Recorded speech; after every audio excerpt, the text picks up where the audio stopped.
Yan, nagsisimula na po tayo. Magandang umaga sa inyong lahat. Yan, maganda yung malakas ng magandang umaga. Maganda po yun, nakakatuwa po, no? At alam po namin, alam natin na dinala kayo ng Panginoon ngayong umaga para upang mag-alay ng papuri sa ating Panginoon. At nagpapasalamat ako sa Diyos, iningatan ng bawat isa, lalo na sa pagpunta rito. Yung ating speaker po, pinagpipray ko, nandyan na, buti na lang. Pinagdadasal ko po. Kasi problema na po si Ando. Siya po ang papalit eh. Anyway, thank you at nandyan na rin po siya. Thank you at nandito po tayo lahat upang talagang purihin natin Panginoon. Handa ba tayong awitan ng ating Diyos? Amen. So dapat talagang na-enjoy po natin yung umagan to. Alisin muna natin yung mga gumagambala sa isip natin. Kung may mga problema kayo, tabi nyo. Ay isipin natin ang Diyos lang. Sabi nga po sa mga awit 63:4-5, babasahin ko. Habang ako'y nabubuhay, ako'y magpapasalamat at ako ay dadalangin ng kamay ko nakataas. Itong aking kaluluwa'y tunay na masisiyahan, magagalak na umawit ng papuring iaalay. Sadyang napakabuti po ng ating Diyos para masabi na mas mahalaga yung kanyang pag-ibig, di po ba? At kesa sa buhay natin, sapagkat wala pong halaga o walang kasiyahan ang madadama natin kung wala po ang presensya ng Diyos sa buhay natin. Di po ba? Di ba? Di alam natin, kung kasama natin ng Diyos, alam natin, laging masaya, may oras na gusto mo lang umawit, kakanta ka para sa ating Panginoon. Hindi po tayo dapat mahiyang magpasalamat sa Kanya o itaas yung ating mga kamay. Baka minsan naawit ka, nahiya ka lang. Mas maganda talagang nakikita ng ating Panginoon na talagang gusto mo siyang purihin. Di ba? Tinataas natin ang kamay niya. Kamay natin, di ba? Dahil sadyang kulang pa ang ginagawa natin sa harapan niya. Kung ikukumpara natin ang kabutihang ginawa ng Diyos ng ating Panginoon sa bawat isa po sa atin. Pasalamatan po natin siya mula sa mga awit. Sambahin natin at purihin natin sa puso at isipan natin ang kanyang ginawang kabutihan habang tayo'y nabubuhay. Siyempre, sapagkat dahil ito po ang pag-ibig na ipinadarama niya sa atin na wala pong katumbas na halaga. Inaanyayaan ko lahat tumayo at awitan at purihin natin siya. Kantahin natin ito, napakagandang awit, ating purihin.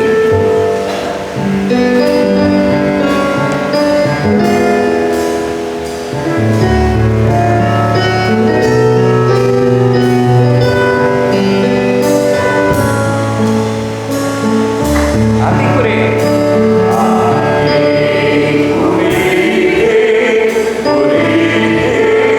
Purihin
Pinupuri ka namin kapag masaya ang buhay.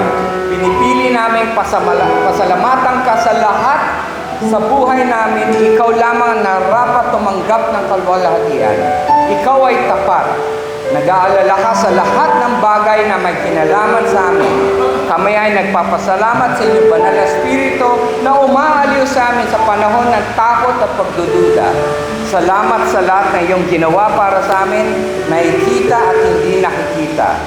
Pupurihin namin kayo, Lord, ang inyong pangalan magpakailanman. In Jesus' name, Amen. Palakpakan natin uli ang ating Panginoon. Ang sarap po talaga umawit sa ating Diyos, di po ba? Diba? Sabi nga sa 2 Corinthians 5:17, this means that anyone who belongs to Christ has become a new person. The old life is gone, a new life has begun. Totoo po to, let's praise the Lord. I am a new creation. Sige po. Everybody.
tatawagin ko po si Jason para sa ating congregational prayer.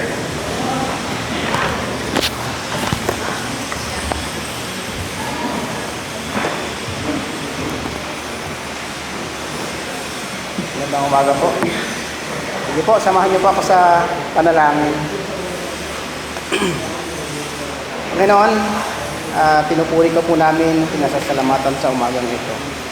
Dakila po namin, Lord, ang pangalan mo dahil sa iyong kabutihan, Panginoon. Dinala mo po kami sa umagang ito sa aming iglesia upang magpuri at makinig ng salita mo, Panginoon.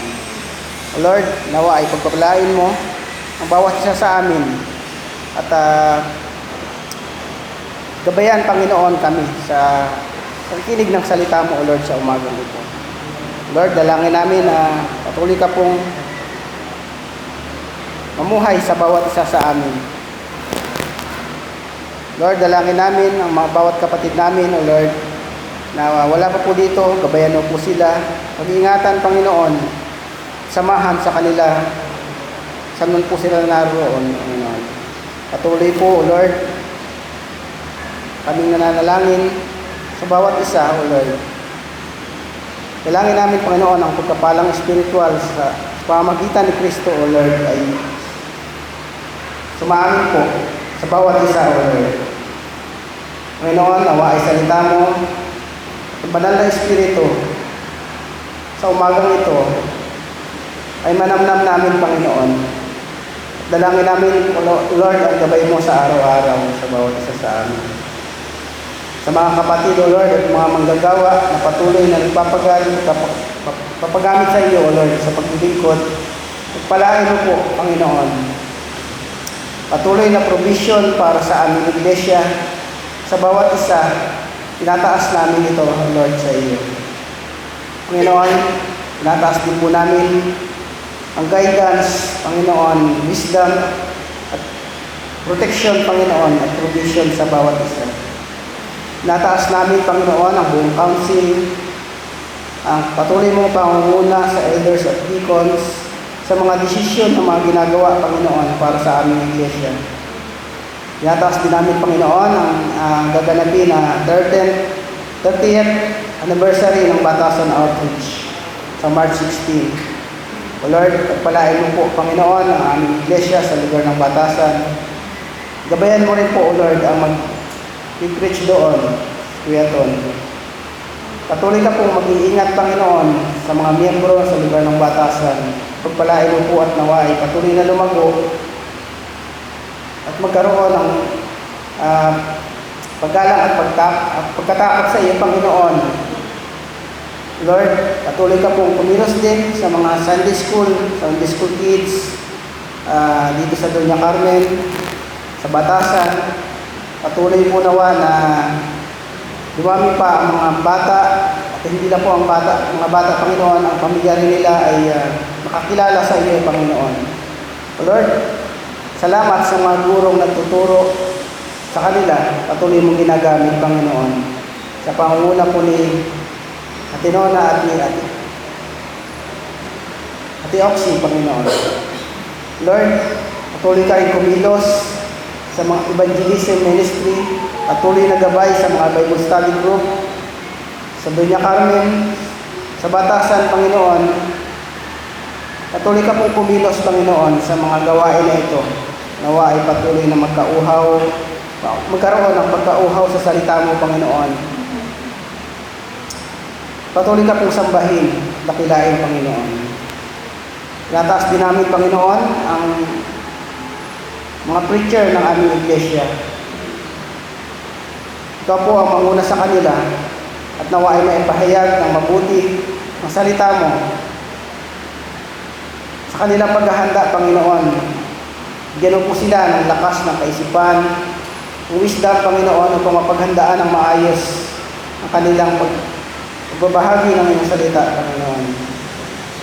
Lord, kaya din po sa youth ministry, tinataas po namin sila sa iyo. Ang patuloy na paglago ng bawat isa ng mga kabataan, Panginoon. Proteksyonan mo po sila laban sa gawa ng kaaway. Sa mga tukso, Panginoon, ilayo mo po sila, Panginoon. at nawa ay magpasakop ang bawat isa. Tanging sa iyo lamang, Panginoon. Gabayan mo rin, Panginoon, at pag-ingatan ang aming mga misyonary. Patuloy ka pong pumilos sa kanila at magpagamit sila ng may kagalakan sa iyo, Panginoon. Tinataas po namin sa iyo si Eva Abad, Belberanya, Chris Endoti, at si Kuya Len. Gayon din po sila Kuya Ton at Ate Nona, Panginoon.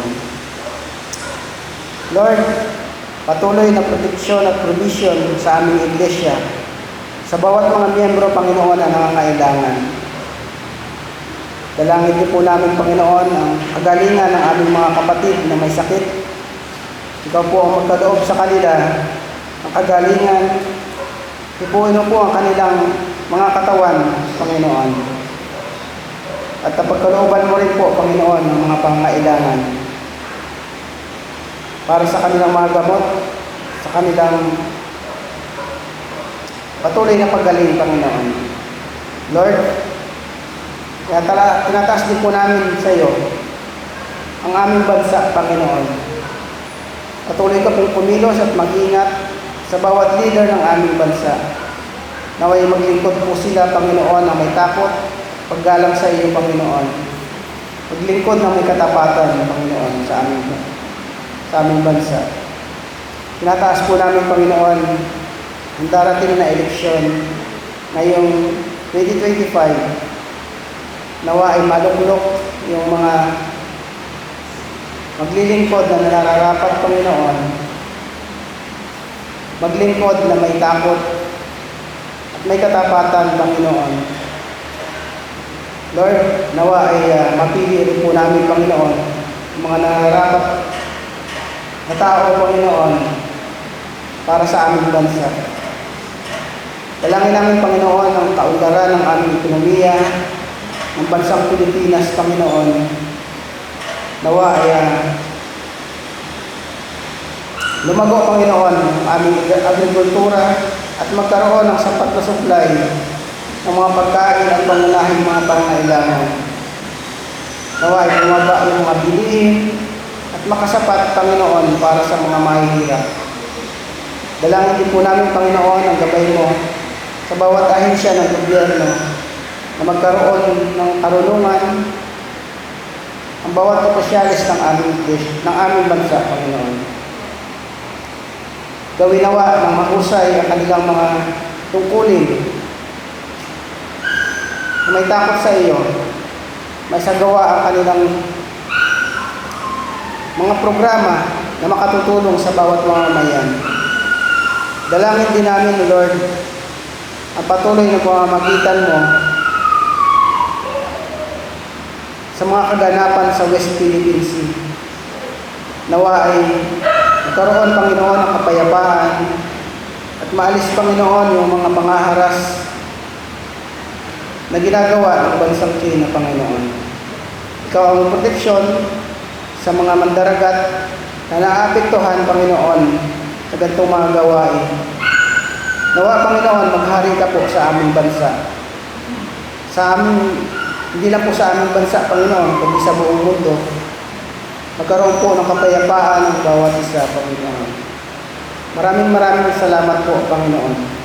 Tinataas po namin, mapakinggan namin ang mensahe mo sa pamamagitan ni MJ, Panginoon.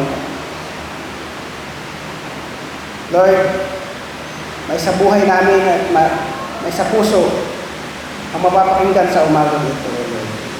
At ang lahat pong ito ay tinataas namin sa iyo. Sa matamis na pangalan ni Jesus. Amen.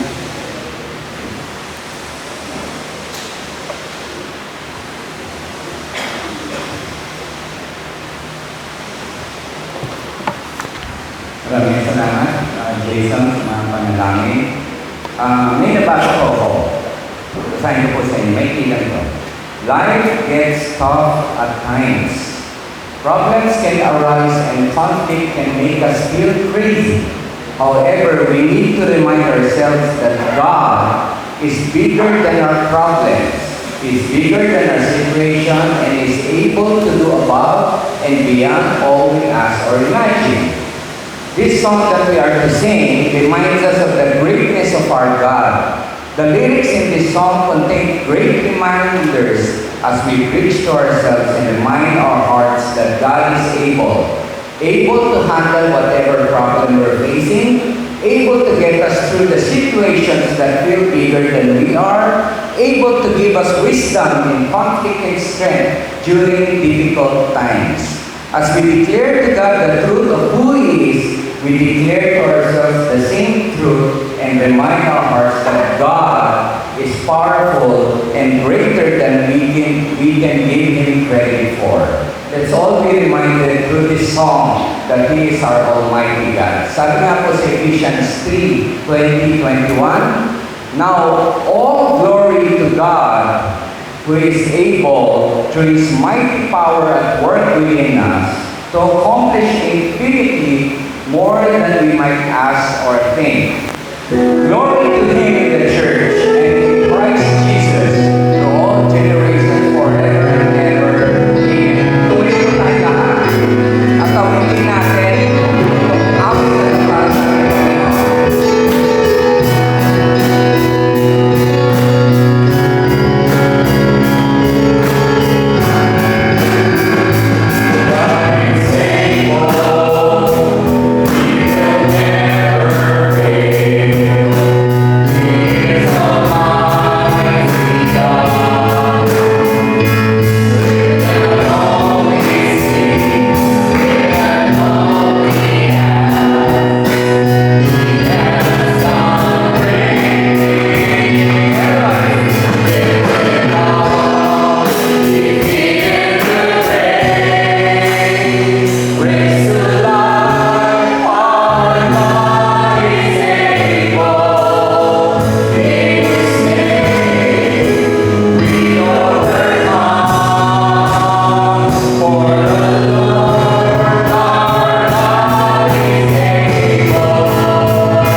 mula po kay MJ Dayag.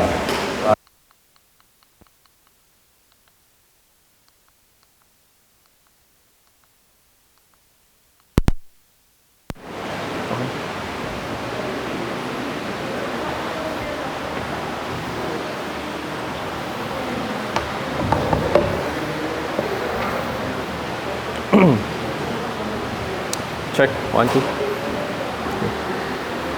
Yan, magandang umaga po sa ating lahat. Muli, nagpapasalamat ako sa Panginoon, no? Sa isang oportunidad uli na magamit muli sa kanyang serbisyo sa pamamagitan ng pagbabahagi ng kanyang salita sa inyong harapan. So, ngayong umaga po, inaanyayahan ko po ang lahat. Kung meron kayong mga Biblia dyan, no? Physical man yan o nasa gadget man yan, buksan niyo po ito sa John 3 o John chapter 3 verses 1 to 8. John 3 verses 1 to 8. Kung wala naman po, magpo-provide po ako sa aking screen ng mga talata natin ngayong umaga at babasahin ko po ito sa Tagalog. Maaari po tayong tumayo bilang paggalang sa pagbasa ng kanyang salita. Sundan niyo po ako kung meron po kayo dyan sa Bible niyo, English or Tagalog, no? Sige. John chapter 3 verses 1 to 18. Tungkol sa muling kapanganakan. May isang taong nagngangalang Nicodemus. Isa siya sa pinuno ng mga Hudyo at kabilang sa grupo ng mga Pariseyo. Isang gabi, pumunta siya kay Jesus at sinabi, "Guro, alam namin isa kayong tagapagturo na mula sa Diyos dahil walang makagagawa ng mga himalang ginagawa ninyo, maliban kung sumasa Kanya ang Diyos." Sumagot si Jesus, "Sinasabi ko sa inyo ang totoo, hindi mapapabilang sa kaharian ng Diyos ang hindi ipinanganak na muli o isinilang mula sa itaas." Nagtanong si Nicodemus, paano ipapanganak muli ang isang taong matanda na? Hindi na siya pwedeng bumalik sa tiyan ng kanyang ina upang ipanganak muli. Sumagot si Jesus, "Sinasabi ko sa inyo ang totoo. Hindi mapapabilang sa kaharian ng Diyos ang hindi ipinanganak sa pamamagitan ng tubig at banal na espiritu. Ang ipinanganak sa pamamagitan ng tao ay may pisikal na buhay, ngunit ang ipinanganak sa pamamagitan ng banal na espiritu ay nagkakaroon ng bagong buhay na espiritu. Kaya huwag kang magtaka kasi sinasabi ko sa iyo na kailangang ipanganak kayong muli. Ang hangin ay umiihip kung saan ito gusto. Naririnig natin ang ihip nito, ngunit hindi natin alam kung saan nanggagaling o saan pupunta. Ganoon din ang sino mang ipanganak sa pamamagitan ng banal na espiritu." Nagtanong si Nicodemus, "Paano pong nangyari iyon?" Sumagot si Jesus, "Isa kang tanyag na tagapagturo sa Israel, pero hindi mo ito alam. Sinasabi ko sa iyo ang totoo. Pinapahayag namin ang nalalaman at nasaksihan namin, ngunit hindi ninyo tinanggap. Kung hindi kayo naniniwala sa mga sinasabi ko tungkol sa mga bagay dito sa mundo, paano pa kaya kayo maniniwala sa mga sasabihin ko tungkol sa mga bagay sa langit? Walang sino mang napunta sa langit maliban sa akin, anak ng tao na nagmula sa langit." Sinabi pa ni Jesus, "Kung paanong itinaas ni Moises ang ahas tanso sa ilang, ay ganun din naman, ako na anak ng Diyos ay dapat ding itaas. Upang ang sino mang sumampalataya sa akin ay magkaroon ng buhay na walang hanggan. Sapagkat ganito ang pag-ibig ng Diyos sa mga tao sa sanlibutan. Ibinigay niya ang kanyang buktong na anak upang ang sino mang sumampalataya sa Kanya ay hindi mapahamak kundi magkaroon ng buhay na walang hanggan. Sapagkat hindi sinugo ng Diyos ang kanyang anak dito sa mundo upang hatulan ng parusa ang mga tao, kundi upang iligtas sila.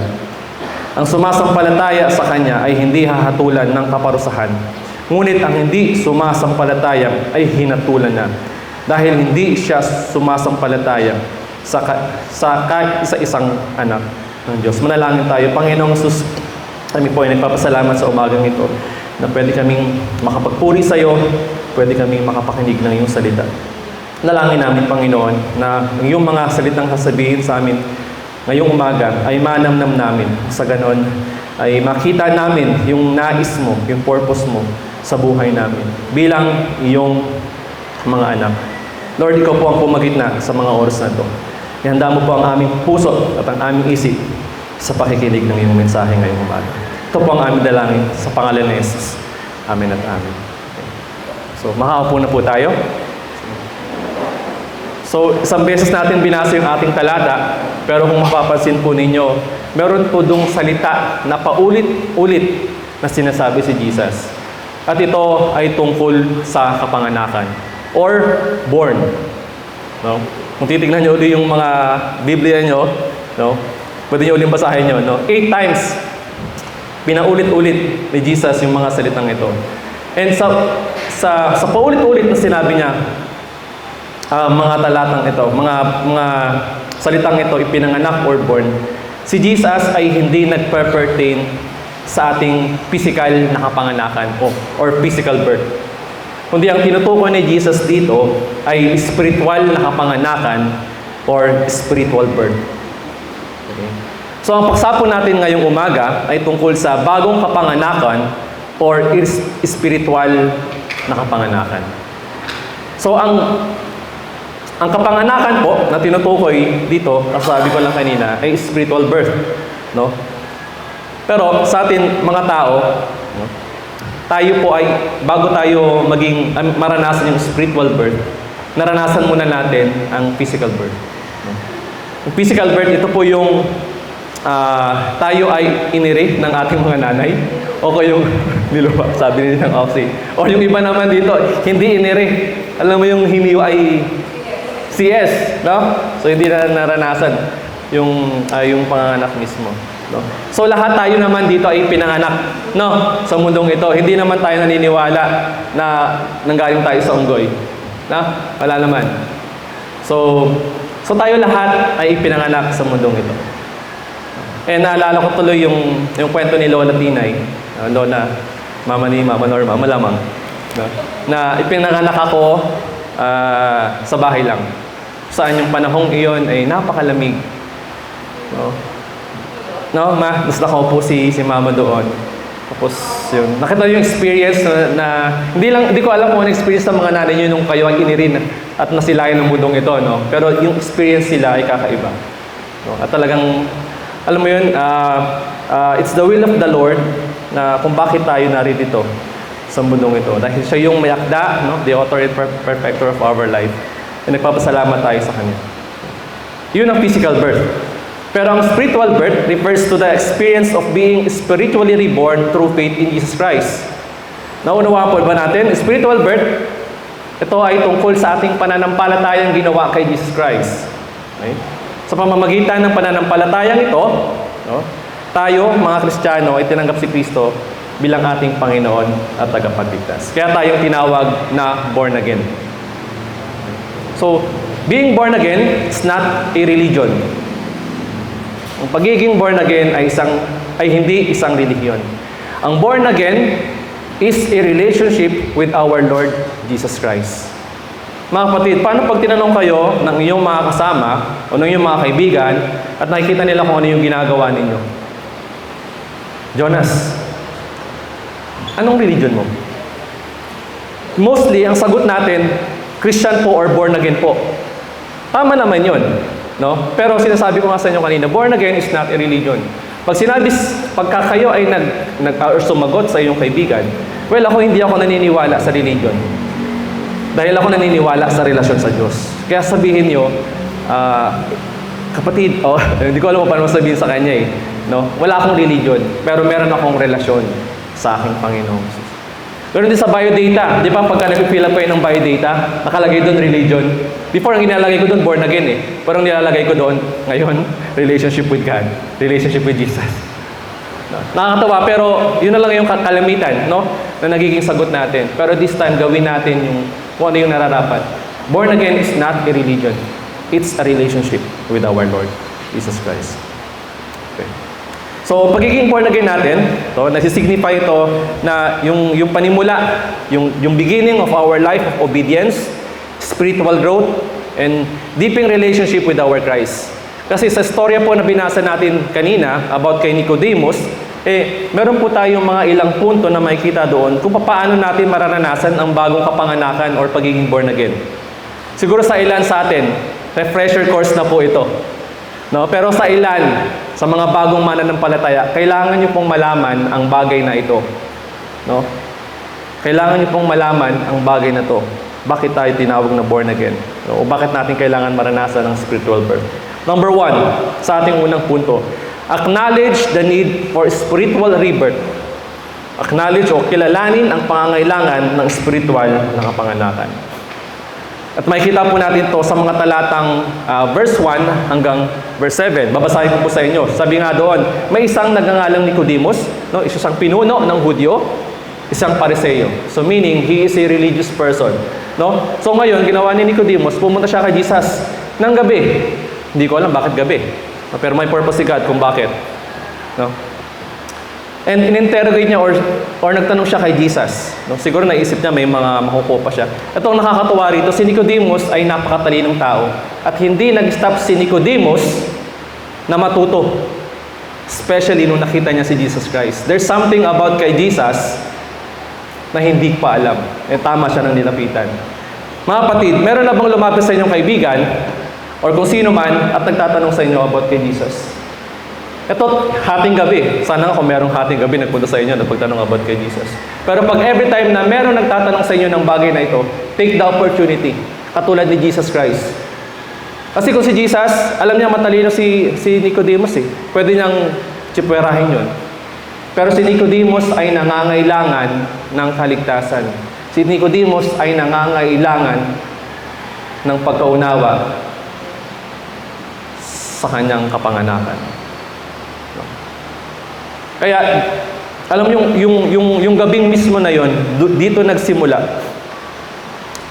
yung spiritual journey ni Nicodemus. Si Nicodemus, kilala niya si Jesus bilang isang dakilang guro. No? Kilala niya si Jesus bilang isang propeta at maraming mga religion, ganun ang pinaniniwalaan. Hindi ko na sila babanggitin, pero alam niyo yun. Kung sino mang hindi naniniwala na si Jesus Christ ay Diyos, lahat iyan ay kulto. Lahat yan gawa ng tao. Tandaan niyo po yan, mga kapatid. Pero ang sinasabi sa atin ni Jesus, no, sa punto na ito, tungkol kay Nicodemus, lumakad ka dun sa bagay na gusto kong ipaalam sa iyo. Doon sa spiritual birth. Sa pagiging born again. Nagsimula ito sa verse 3. No? Sabi ni Jesus kay Nicodemus, sinasabi ko sa inyo ang totoo. Kung mapapansin niyo sa talata, yung sinasabi ko sa inyo ang totoo, 3 times binanggit ni Jesus yung talatang ito. Meaning, Jesus is speaking in authority. Dahil nagpakilala siya kay Nicodemus, hindi lang bilang isang propeta, hindi nagpakilala siya bilang anak ng tao na nagmula sa langit. So, He is in full authority. So, dapat mo lang siya pakinggan. Kung si Jesus Christ nangusap sa inyo in full authority at nakinig kayo, very good. Kaya kayo naging born again. Pero may mga tao hindi pa rin nakikinig kahit in full authority na ang nagsasalita kay Nicodemus. No. So dito in-explain ni Jesus sa kanya ang kahalagahan na ipanganak ng muli or pagiging born again. Pero si Nicodemus po, nagtanong siya, nagtaka siya. Or parang question mark sa kanya. Diba, binanggit sa talata, papaanong naipanganak muli ang isang taong matanda na? Hindi na siya pwedeng bumalik sa tiyan ng kanyang ina upang ipanganak muli. Pero si Jesus Christ, hindi ito physical birth, Nicodemus. It's all about spiritual. Sumagot si Jesus sa kanya. Sinasabi ko sa iyo ang totoo, hindi mapapabilang sa kaharian ng Diyos ang hindi ipinanganak sa pamamagitan ng tubig at banal na espiritu. Ngayon mga kapatid, nung nabasa niyo po yung ipanganak sa pamamagitan ng tubig at banal na espiritu, ano po ang mga ibig sabihin nito? Actually, hinahanap ko to. Actually, marami akong tinignan na commentary about it. Pero ang sinasabi ng talata sa atin, yung sagot sa katanungan na to, ay nasa Bible na mismo. Saan natin makikita yon? No? Ang spiritual spiritual or ipinanganak sa pamamagitan ng tubig ay ang kapanganakang physical. No? Birth or physical birth. Flesh to flesh. No? So, ayun po yung ipinanganak sa pamamagitan ng tubig. At ang isa naman ay upang maging born again ka, kailangan ay ipinanganak ka sa pamamagitan ng banal na espiritu. Ito yung pagtanggap na natin kay Jesus Christ bilang ating Panginoon. Tagapagligtas. Flesh to flesh and spirit to spirit for you to be able na maging born again ka. Well, ipinapahayag po ni Jesus Christ dito na ang kalagahan ng katotohanan na kaugnay sa kaligtasan ng spiritual na buhay. Pinapaliwanag ni Jesus kay Nicodemus na ang pagpasok sa kaharian ng Diyos ay hindi nakasalalay sa pagiging relihiyoso natin o pagsunod sa kautusan, kundi isang bagong simula sa spiritual na kapanganakan. At ito ang sinasabi ng talata sa atin, na bago ka maging born again, kailangan ay maranasan mo munang dalawang ito. Ikaw ay pinanganak sa pamamagitan ng tubig, at ikaw ay ipinanganak sa pamamagitan ng Espiritu.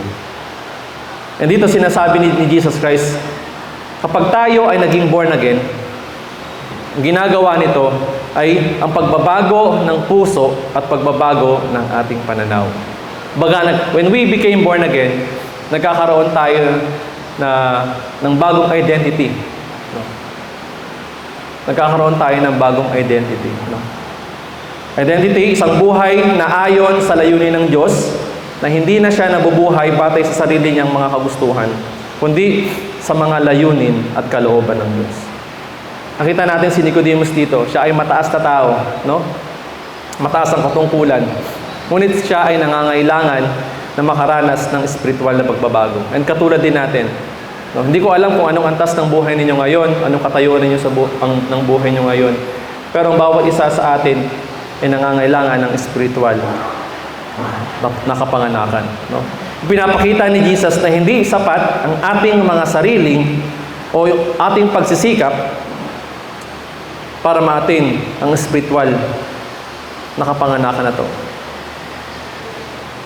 Hindi po natin kayang baguhin ang ating sarili. O hindi natin kayang baguhin ang ating sarili sa ating sariling kakayanan o sarili nating lakas. Tanging kay Jesus lang at sa tulong ng banal na Espiritu. To be born again ay isang pagbabago sa ating puso at espiritu, isang ganap na transformation na nangyayari lamang sa pamamagitan ng biyaya ng Diyos at sa tulong ng Espiritu Santo. So sinabi ni Jesus, ito yung gusto kong sabihin sa iyo. Naiintindihan mo ba? Kaya sabi niya sa verse 7, kaya huwag kang magtaka, Nicodemus, sa mga sinasabi ko sa iyo na kailangan mong ipanganak muli. No? Nakita ni Jesus dito na nagugulan pa rin si Nicodemus. Pero, alam nyo, ang nagiging hadlang, bakit hindi naunawaan ni Nicodemus yung mga bagay na sinasabi ni Jesus? Dahil po sa pagkakilala niya sa kanyang sarili. No? Yung pagkabilib niya sa kanyang sarili. Yung ego ni Nicodemus. No? Marami taong ganyan. Mataas ang pinag-aralan, and then nung binahagihan ng salita ng Diyos, hindi naniniwala dahil naniniwala sila sa kanilang mga sarili. And maraming taong ganyan. No? Ayaw kagad nilang maniwala sa sinasabi kung ano yung katotohanan. Ayaw nilang tanggapin ang katotohanan dahil siguro yun ang kanilang kinalakihan. No? Mga kapatid, hindi natin kaya sa ating sarili na makamtan ang kaligtasan. Kailangan natin nakilalanin na may pangangailangan tayo ng spiritual na pagbabago na magmumula sa ating Diyos. At ito po ay ang ating pangalawang punto. Pangalawang punto, believe in Jesus Christ as our Lord and Savior. At makikita po natin yan sa John 3:16. Sabi doon sa John 3:16, sapagkat ganoon na lamang ang pag-ibig ng Diyos sa sanlibutan, kaya't ibinigay niya ang kanyang buktong na anak upang ang sino mang sumampalataya sa Kanya ay hindi mapahamak, kundi magkaroon ng buhay na walang hanggan. Ang pananampalataya kay Jesus ang susi sa bagong kapanganakan. Ang paniniwala kay Jesus bilang anak ng Diyos na namatay para sa ating mga kasalanan at nagbigay sa atin ng pagkakataon na magsimulang muli ay magdadala sa atin sa bagong buhay. And yung sa John 3:16, no, isang mahalagang talata ito sa kabuuan ng ating pagiging Kristiyano. Alam niyo ba, nung ako ay unang naging Christian, ang pinapanghawakan ko o yung life verse ko ay yung John 3:16. No? Hindi ko alam sa inyo kung ano yung life verse nyo yung simula nyo nakilala si Jesus Christ. Pero iba yung dating sa akin nung John 3:16. Kaya ako nagpapatuloy ngayon. No? Kaya ako nagpapatuloy ngayon. And sa mga talatang ito, makikita natin yung 4 na mahalagang bagay tungkol sa spiritual na kapanganakan. No, hatiin natin sa mabilis lang. Sabi doon, sapagkat gano'n na lamang ang pag-ibig ng Diyos sa sanlibutan. Yung talatang ito, yung portion na to ng John 3:16, ito ang dahilan ng ating spiritual na kapanganakan. Ito yung unang bahagi na nagsasaad ng pag-ibig ng Diyos. So, bago natin pag-usapan yung spiritual na kapanganakan, kailangan muna nating maunawaan ang pag-ibig ng Diyos. No? Dahil sa pag-ibig ng Diyos, ito yung naging dahilan para ma-attain natin yung spiritual na kapanganakan. Ang pagiging born again ay hindi tungkol sa ating kakayahan o paggawa ng mabuti, kundi isang tugon sa pag-ibig ng Diyos. Ang ating spiritual na kapanganakan ay nangyari dahil sa walang katapusang pag-ibig ng Diyos na ipinakita sa atin sa pamamagitan ni Jesus. Kaya mga kapatid, ang pag-ibig ng Diyos, ito yung pinaka-foundation ng ating pagiging born again because of His love. No? Dahil sa Kanyang pag-ibig, binigyan niya tayo ng pagkakataong magbagong buhay kay Kristo. Pangalawa, siya ang naging daan. Yung kanina, naging dahilan. Pangalawa, ay naging daan. Sabi doon, ibinigay niya ang kanyang bugtong na anak. No? Yung bahaging ito, hindi tayo magiging born again kung wala ang sakripisyo or pagkamatay ni Jesus sa krus. At syempre, yung muli niyang pagkabuhay. Dumating si Jesus sa mundong ito upang akuin ang parusa ng ating mga kasalanan, upang tayo ay magkaroon ng pagkakataong magbalik loob at magkaroon ng bagong buhay sa Kanya. Ang muli niyang pagkabuhay ang nagpapatunay na Jesus conquered the death. That Jesus defeated sin. Minsan inaawit ko yung Savior, He can move the mountains. My God is mighty to save. He is mighty to save. He is, truly. Siya ang ating tagapagligtas. Wala nang iba. No? Walang sino man ang makakagawa noon na tanggalin ang kamatayan na dapat nasa atin, ang kasalanan na dapat ay tayo umako. Pero ginawa ni Jesus Christ. And Jesus did it all for us na wala na iba.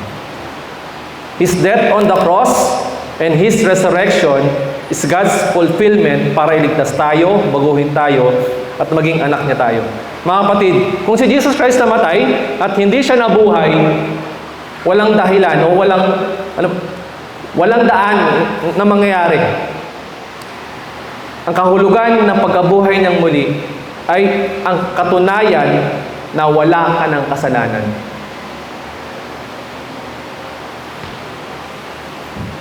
Kasi walang kabuluhan kung ginagawa natin kung walang Kristong nabuhay.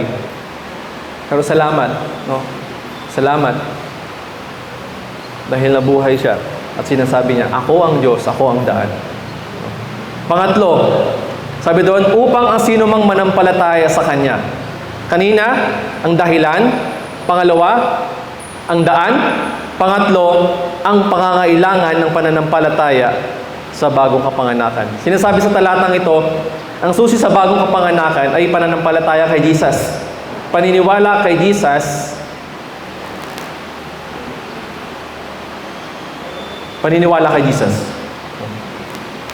So kung tayo, no, minsan may part sa ating buhay na kilala natin ang ating Panginoon. Marami akong sa pagbabahagi ng salita ng Diyos, kalamitan o karamihan sa kanila, lahat kilala si Jesus Christ. Pero kilala siya, pero wala silang relasyon sa Kanya. No? So, pagka dumarating ako sa point na gano'n, ngayon kilala mo na siya, hindi lang dun enough na kilala mo lang siya. Dapat, itanggapin mo siya. Iba yung pagkakilala sa paniniwala or pananampalataya sa Kanya. Kaya kailangan pag nagbabahagi tayo ng salita ng Diyos, kailangan maging specific tayo. Alam ko na yan. No? O alam mo na nga yung bagay nito. Pero meron pa ako isang idadagdag. Kailangan mo siyang tanggapin kung maranasan natin yung kaligtasan na sinasabi ni Jesus Christ dito. Balik tayo kay Nicodemus. No? Sa buhay ni Nicodemus, no? Talagang hindi naiintindihan ito ni Nicodemus yung sinasabi ni Jesus Christ. Kasi ang pagkakaalam ni Nicodemus, naisip niya yung mga bagay nito, hindi ko kailangan yan. Kasi may nati naman ako sa aking buhay. Nung nag-aral ako ng mabuti tungkol sa Old Testament, no? Naging religyoso ko, pinonsecrate ko ang aking sarili para maging banal sa paningin ng ating Panginoong Hesus. Ginawa ko na maging holy sa paningin ng Diyos. Okay na sana ang lahat pero it's not enough for Him to be saved. Pero alam mo kung anong ginawa ni Jesus Christ upang maunawaan niya to? Nagbanggit siya ng talata, no? Verse 14 and 15. No? Alam ni Jesus na si Nicodemus ay maalam sa Law of Moses. Law of Moses sa Old Testament, no? And ginamit ito ni Jesus upang ipaliwanag, upang maintindihan niya kung anong sinasabi ni Jesus sa kanya. Sabi sa verse 14, sinabi pa ni Jesus, kung paanong itinaas ni Moses ang ahas sa tanso sa ilang, ay ganun din naman, ako na anak ng tao, ay dapat din itaas. Ang story nito mga kapatid, si Moses, nilabas niya yung mga Israelites sa Egypt. At sa ilang taon na paghahanap nila sa promised land, itong mga Israelites ay nag-amok. Yung parang, meron silang gustong sabihin sa Panginoon, parang nag-run sila ng something. Parang, dapat doon na lang kami sa Egypt Kaysa dito, na-experience namin yung mga ganito ganyan. Yun ang sinasabi nila about kay God. And narinig ito ng ating Panginoong Hesus. No? Dahil sa katigasan ng ulo nila, hindi sila nananampalataya, hindi sila marunong makapagintay. Ang ginawa ni God sa kanila, nagpadala siya ng maraming ahas. Yung makukulit na mga Israelites, ito sa inyo, sabi nga na ni Jesus, ang titigas ng ulo ninyo. Kaya minsan yung mga anak nyo, pagka matigas ng ulo, senda mo na ka. Na-joke lang, kidding aside. No? Kasi, alam mo bakit ginawa ni Jesus Christ yun? Ito lang, kaya yung ahas nagre-represent ng kasalanan. Dahil sa katigasan ng ulo nyo, Israelites, ito ang para sa inyo. Kasalanan, dahil sa kasalanan ninyo ito. Ang kasalanan, ang bunga nito ay kamatayan. Ang kasalanan, ang kabayaran nito ay kamatayan. Yung ahas na tumuklaw sa mga Israelites ay nagsisimbolo ng kasalanan. No? Na dahil sa kasalanan ginagawa ninyo, ang consequence nun ay kamatayan. Pero sinasabi sa talatang ito sa atin, no, ipinapaliwanag sa atin ni Jesus ni Jesus yung staff na meron siya, yung staff, ang sabi doon, itinaas ni Moises ang ahas na tanso. No? Kung makikita natin ito, yung tanso na to, yung sa medical, yung sa medicine, no? Staff, tapos merong ahas doon. Yung staff na yon at yung ahas na yon, ito yung solusyon, ito yung provision ni Lord doon sa mga taong nakagat ng ahas. Nang sabi ni Moises, ganito ang gagawin ninyo para mawala yung kamatayan o yung dinadanas niyong kamatayan dahil sa kagat ng ahas. Kailangan nyo lang tumingin doon sa staff na ginawa ng ating Panginoon. Doon sa ahas, doon na nakapalupot doon sa staff, kailangan nyo lang ay tumingin doon.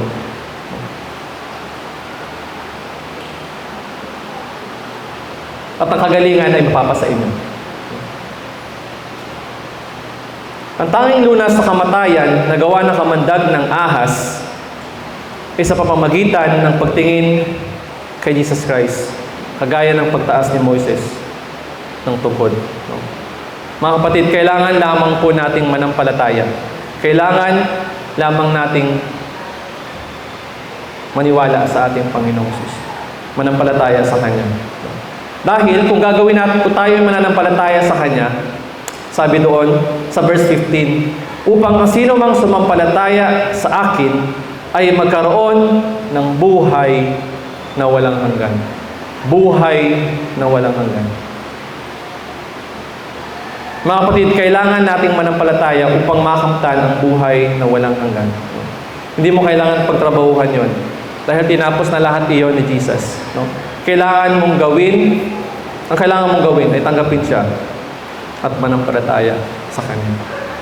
Sabi dito, the moment we believe in Jesus, recognizing Him as God's Son and accepting His role in saving us from sin, we receive the Holy Spirit who works in us as a new heart and a new identity. Tanging dahilan, ang tanging daan, ang pangangailangan, ang pang-apat, hindi mapahamak kundi magkaroon ng buhay na walang hanggan. Ang bunga ng espiritual na kapanganakan. Sa huling bahagi dito, ayaw ng Diyos na tayo ay mapahamak. Ayaw ng Diyos na danasin natin ang impyerno. Ang nais niya ay bigyan tayo ng buhay na walang hanggan kasama ang Diyos. Nais ng Diyos na maranasan natin ang masaganang buhay na ipinangako ni Jesus. Buhay na puno ng kapayapaan, kagalakan, at purpose na nakaugat sa relasyon natin sa ating Diyos. Being born again is about experiencing God's love, receiving God's gift of salvation, and living in a life na binigay ni Jesus sa atin. Ang layunin po ni Jesus ay hindi upang hatulan ka or i-judge ka sa mga maling gawa or kasalanan mo, kundi upang iligtas tayo sa mga ito at bigyan tayo ng bagong buhay sa Kanya. Sabi nga sa verse 17, sapagkat hindi sinugo ng Diyos ang Kanyang anak dito sa mundo upang hatulan ng parusa ang mga tao, kundi upang iligtas sila. Ang sumasampalataya sa Kanya ay hindi hatulan ng kaparusahan, ngunit ang hindi sumasampalataya ay hinatulan na dahil hindi siya sumasampalataya sa kaisa-isang anak ng Diyos. There is always consequences pag tayo nagkakasala sa ating Panginoong Jesus. At hindi ka hinahatulan ng ating Diyos dahil sa kung anong kasalanan mo. Hinahatulan niya tayo. Mararanasan natin yung consequences ng sinaginawa natin. Dahil mali yun. There's always a consequences pagka nakakagawa tayo ng kasalanan. At hindi ka hinahatulan ng ating Panginoon. Pangatlo, change led by the Holy Spirit. ABC kanina, no? Acknowledge na kailangan natin ng kapanganakan. Believe in Jesus Christ as our Lord and Savior. At pangatlo, change led by the Holy Spirit na makikita natin sa John 3:8, no? Pagbabagong pinangunahan ng banal ng Espiritu. Sabi sa verse 8, no? Ang hangin ay umiihip kung saan ito gusto. Naririnig natin ang ihip ito, ngunit hindi natin alam kung saan manggagaling, kung saan pupunta. At ganun din ang sino mang ipinanganak sa pamamagitan ng banal na Espiritu. Si Jesus Christ, inihalin tulad ni Jesus ang Espiritu sa hangin. Pero bago yun, no? Nahampas na ba kayo ng hangin? No? Nahinampas kayo pero hindi nakita kung sino humampas sa inyo. Si Ninong Ando, naalala ko sa Pag-asa Island, no? Ang lalaki ng alon, pero ano nagkukos ng malakas na alon? Malakas na hangin. Sa atin, na-enjoy natin yung surrounding natin dahil puno tayo ng hangin. Paano pagka walang hangin? Si Jesus Christ, ang hangin ay hindi nakikita. Ngunit ramdam natin ang kanyang epekto. Hindi natin alam kung saan ito manggagaling, kung saan ito pupunta. Ngunit alam nito kung nasaan siya. Ganon din ang pagkilos ng Espiritu sa atin, o Espiritu Santo. Hindi natin nakikita ng ating mga mata, ngunit ang presensya at kapangyarihan ay nadarama natin sa buhay natin. Sino po dito sa atin na Makikita niya yung pagbabago sa kanyang buhay dahil sa pagtanggap niya kay Jesus Christ. Uy, hindi na pala ako nagmumura. Uy, hindi na pala ako... Uy, nabawasan na pala yung... Hindi na pala ako unti-unti, no? Yun ang effect kapag tinanggap natin si Jesus Christ sa ating buhay. Ayun ang pagiging born again. Pero ang tanong ko sa inyo, kung walang epekto, sabi niyo born again kayo, pero wala naman nagbabago sa buhay ninyo, then huwag niyong sabihin sa sarili niyo na talagang born again kayo. Kasi dinadaya niyo lang yung sarili ninyo. When you become born again, dapat may pagbabago sa inyong buhay.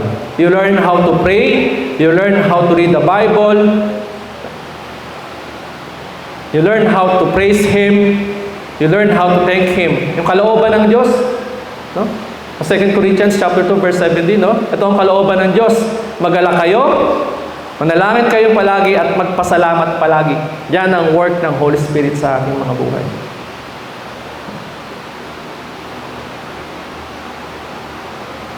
So, hindi natin kaya ng sa atin lang.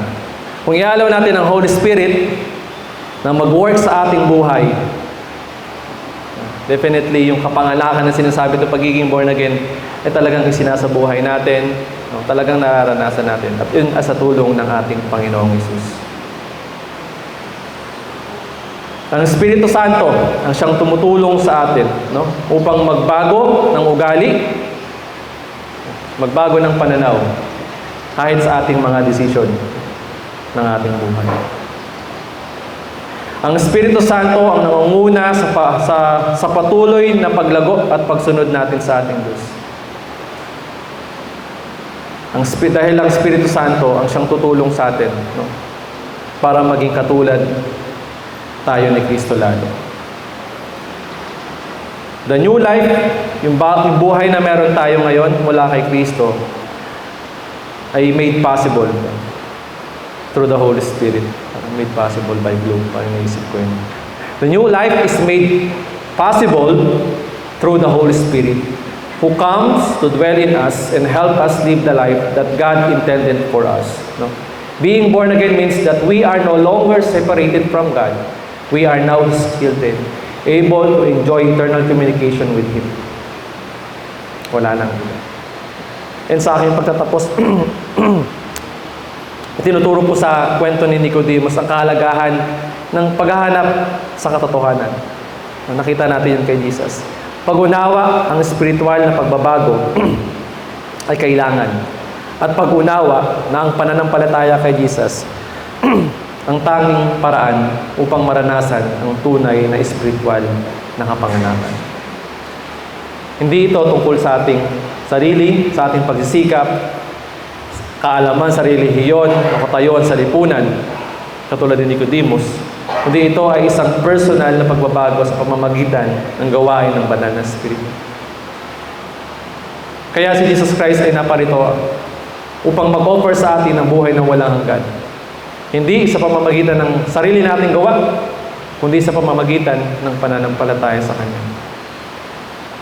Ang Kanyang pag-ibig at biyaya ang pundasyon ng ating kaligtasan. Kaya, sa tulad ni Nicodemus, no, inaanyayahan tayo, no, although kilala na natin si Jesus Christ, no, lagi tayong lumapit sa Kanya, lagi tayong magtanong sa Kanya, lagi nating hanapin ang katotohanan sa Kanya. At tanggapin yung mga pangako niya sa Bible sa ating buhay at pangawakan ito. Dahil ito ang gawain natin, bilang mga mananampalataya. No? Yakapin natin ang katotohanan na si Jesus ay hindi na parito upang katulad tayo. Kundi iligtas tayo, no? At bigyan tayo ng pagkakataong magbago ng buhay at maranasan yung buhay na walang hanggan. Mga kapatid, to be born again, no? Let us acknowledge the need for spiritual rebirth. Believe in Jesus Christ as our Lord and Savior, and change led by the Holy Spirit. Manalangin po tayo. Lord, our Heavenly Father, we thank you for your word. Dalangin namin, Panginoon, na sa iyong salita ay talagang naranasan namin yung blessing na meron ka para sa amin. Yung pagiging born again ay hindi nanggagaling sa aming mga sarili, kundi ito ay nanggagaling sa iyo. Lord, naway sa aming araw-araw na pamumuhay, naway talagang sa buhay namin, yung pagiging born again namin, Panginoon, na nag-aaral ng yung salita, na nananalangin, na sinasabuhay yung kalooban mo. Lord, alam ko hindi po ito madali. Pero sa tulong mo, tulong ng banal na Espiritu, may gagabayan niya kami sa aming paglakad sa iyo araw-araw. Maraming salamat po. Ito po ang aming dalangin sa matamis na pangalan ni Jesus. Amen and amen.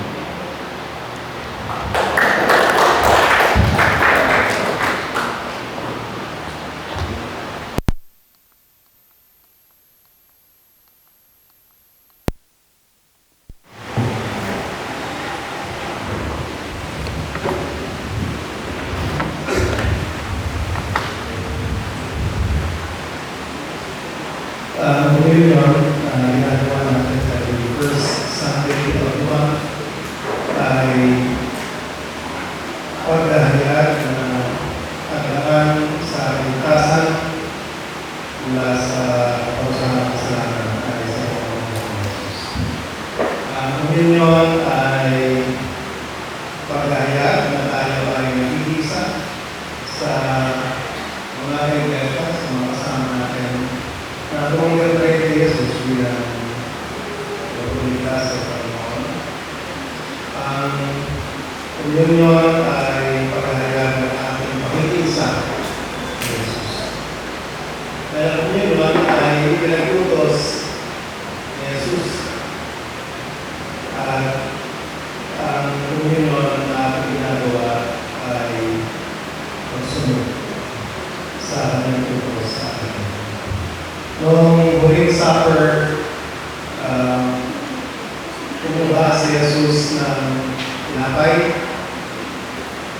Nagbigay siya ng pasalamat sa Diyos Ama o rin na pinapagaso ibigay sa kanyang mga disipulo. At kung sabi niya, ito ang katawan na ibigay para sa inyo. Pagkatapos noon ay yung prior na yung nauna na distribute niya ng wine. Sabi niya, ang wine na yan ay isimbolo sa ulo sa bagong covenant, sa bagong kasunduan. Yung bagong kasunduan na yun, ay yung bagong kaligtasan ng tao ay hindi na sa pamamaraan ng pagsunod doon sa mga kautusan na pinarami ng mga Pariseo. Isa doon ay katulad ng Nicodemus. Kasi Nicodemus ay dahil sa kanyang pagpapagulak sa kanyang curiosity, nagtanong siya kay Jesus yung namin. Kung susundan natin ang kwento ni Nicodemus, siya ay eventually naging isang mananampalataya. So, yung kwento na nangyari sa atin kanina ay happy ending. At tayo rin, hindi na happy ending. At ang happy ending ay hinihintara natin every time na ginagawa natin ang communion. Dahil ang communion ay pagdilitar din na si Jesus ay matay, si Jesus ay mabuhay, at si Jesus ay ulitin. Kung kayo ay tumanggap na kay Jesus bilang Panginoon at ipagligtas, iniilahan ko kayo na sumama dito sa ating pag-celebrate ng kamatayan, muling pagkabuhay, muling pagdating at ang ating kaligtasan.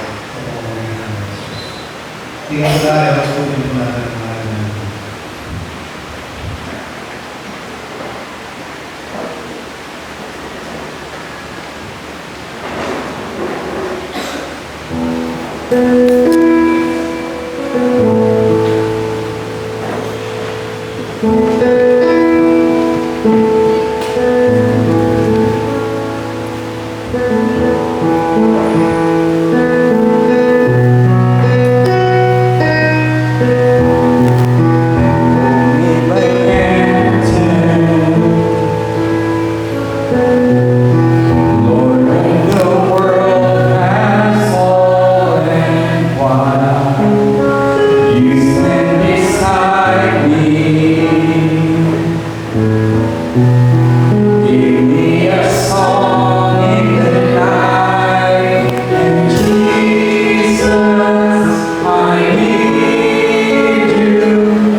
Sabi ni Jesus sa kanyang mga disipulo, na pray ko na yung pinapala ay ipasa sa pag-isip. Ang sabi niya ito ay aking inaalay para sa iyo. Lalahanin natin ang ginawa ni Jesus para sa akin, sa ating pagkain. Pray ko.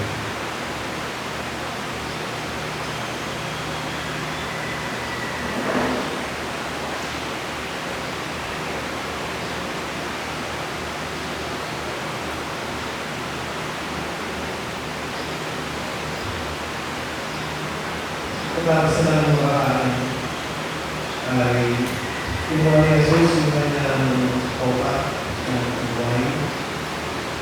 At bago sila mag-dinner, mag-receive ko siya ng wine sa aking disciples. Ngayon, magpatuwa niya ng wine, sabi niya sa mga disciples, ito yung aming dugo. At sabi niya sa sinisimulo ng dugo ito, bagong kasunduan. At bagong kasunduan na yun. Ang kasan ng tao, wala sa kapusahan ng kasalanan, ay sa pamamagitan ng pagtanggap ng kanyang ginawa na pagbibigay ng kanyang buhay sa Diyos. At ang tatawag sa kanya ay luluhod din sa kanya bilang kanyang kanya. Sa ating Panginoon na ito, mga kapatid, kailangan natin na naligtas tayo mula sa kaparusahan ng mga kasalanan dahil kay Jesus. Kung kayanin din natin ito na may pagluhod sa ating puso. Sa kanya.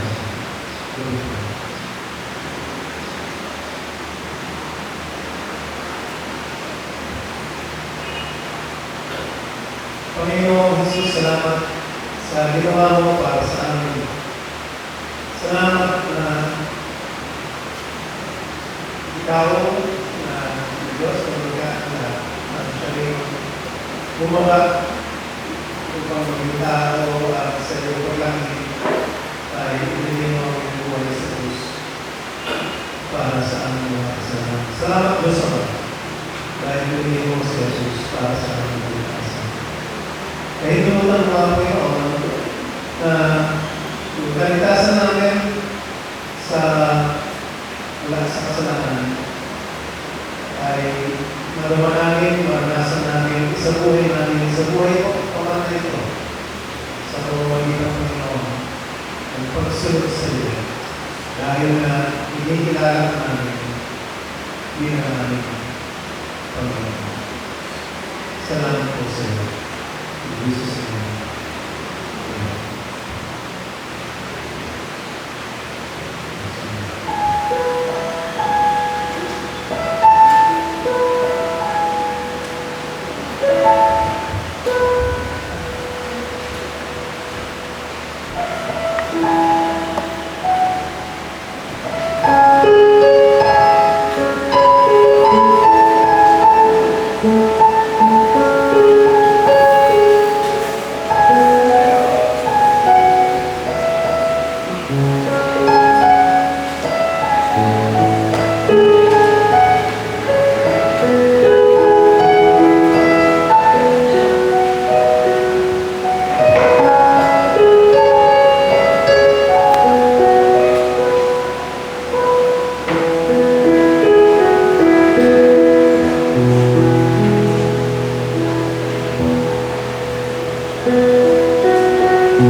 Para po sa ating tithes and offering, tawagin po si June at si Jason.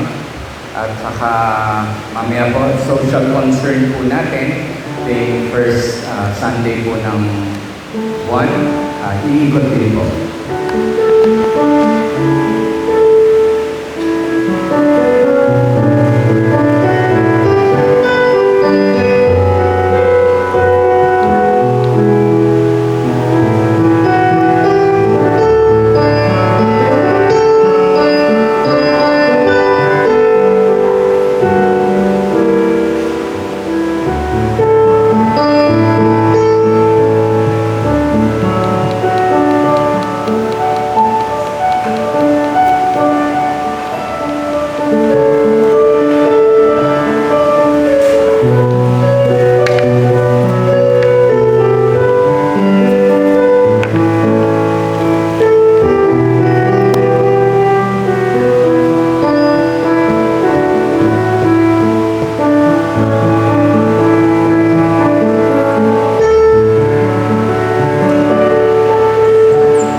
At para po sa ating announcements, ayan po. Meron po tayong lunch fellowship after po ng service. Ginagawa po natin ito every first Sunday of the month. At next month, ganun na naman po. So, susunod. May online prayer meeting po. Ang facilitator natin.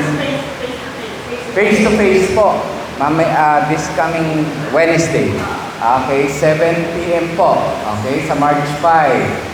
And then, ayan po yung schedule ng worship services natin. Sa March 9, si Aki po ang ating leader, regular service po. At si preacher po natin, si Rico Nae. Sa 1 Samuel 15, 10 to 23, ang pagsunod ay mas mainam kaysa sa paghandog.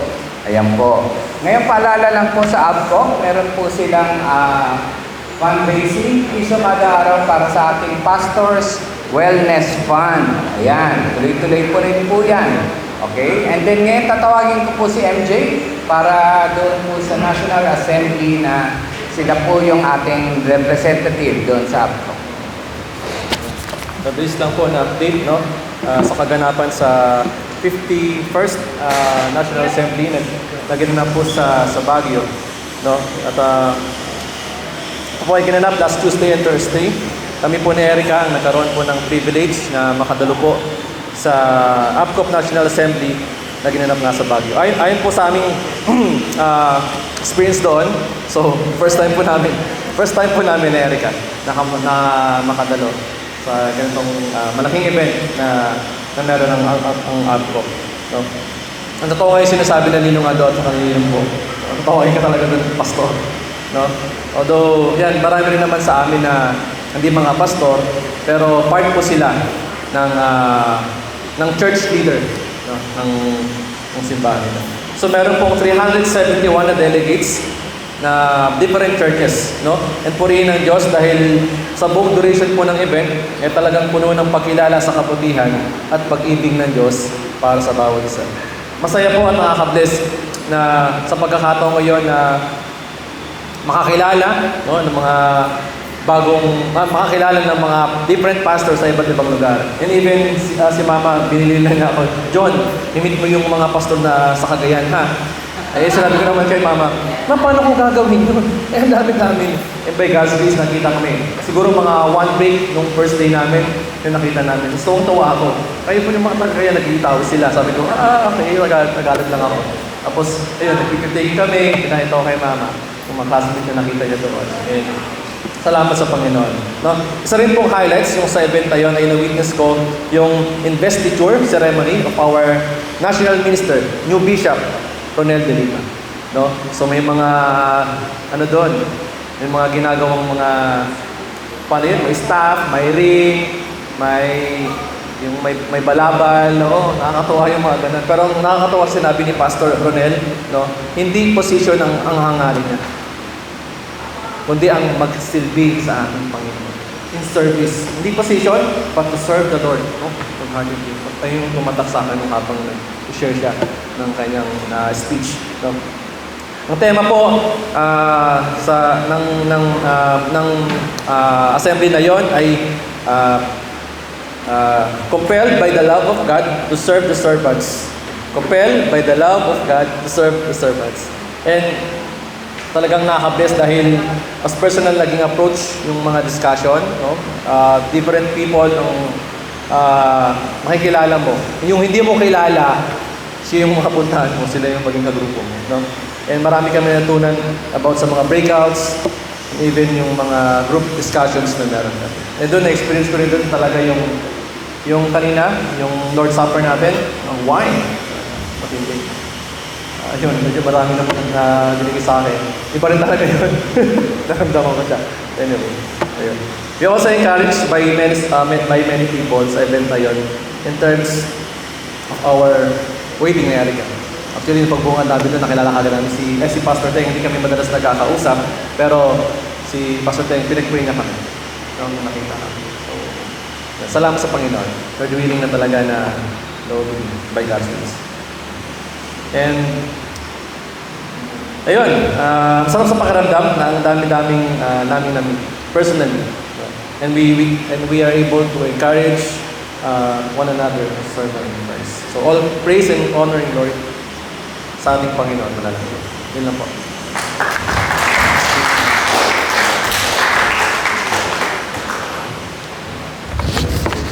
Salamat at nakakatuwa po dahil ako po noon napadala na rin po dyan sa APCOP Community Assembly at masaya po talaga. Meron po announcement na yung pastor, meron po tayong speaker sa March 16, guest speaker po siya. Hindi lang po si Tonton kasi nakasign sa batasan, tama? Siya po yung speaker doon. Hindi po naisulat siya sa March 16, preacher si Tonton sa batasan po siya. Pero guest speaker po pa sa Doña Carmen. Tapos mamaya din po yung Sunday School meron pong meeting, short meeting lang po. Nagpapatawag ating ministry coordinator na si Oxy.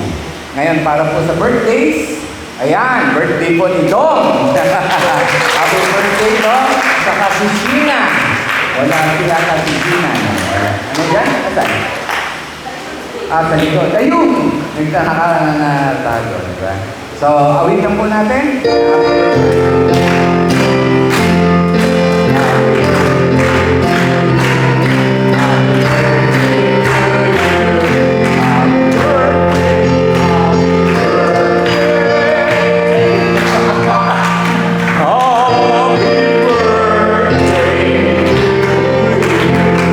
Happy birthday, Dong. Happy birthday, Gina.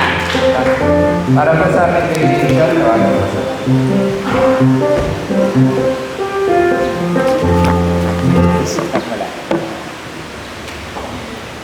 Tayo po yung tayo.